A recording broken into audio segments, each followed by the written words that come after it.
কিশোরগঞ্জের অষ্টগ্রাম নদীর পাড় থেকে মুখমণ্ডল তেতলানো অবস্থায় শফিক মিয়া নামে এক যুবকের মরদেহ উদ্ধার করেছে পুলিশ। ঘটনাকে কেন্দ্র করে এলাকায় ব্যাপক চাঞ্চল্যের সৃষ্টি হয়েছে।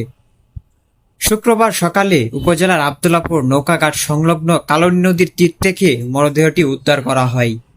নিহত শফিক মিয়া আব্দুল্লাপুর ইউনিয়নের পশ্চিমপাড়া গ্রামের আজিজুল হকের ছেলে।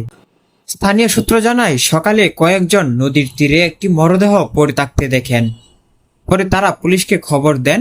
খবর পেয়ে অষ্টগ্রাম থানা পুলিশের একটি দল ঘটনাস্থলে গিয়ে মরদেহ উদ্ধার করে এবং সুরতহাল প্রতিবেদন প্রস্তুত করে। প্রত্যক্ষদর্শীরা জানান, মরদেহটি মুখমণ্ডল তেতলানো অবস্থায় ছিল এবং শরীরের বিভিন্ন স্থানে আঘাতের চিহ্ন দেখা গেছে। প্রাথমিকভাবে এটি হত্যাকাণ্ড বলে ধারণা করা হচ্ছে।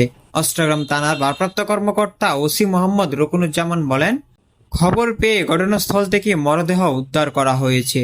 আইনি প্রক্রিয়া শেষে ময়নাতদন্তের জন্য মরদেহ মর্গে পাঠানো হবে। ঘটনাটি গুরুত্বের সঙ্গে তদন্ত করা হচ্ছে। ময়নাতদন্তের প্রতিবেদন পাওয়ার পর মৃত্যুর প্রকৃত কারণ জানা যাবে। News desk, Kishoreganj mail.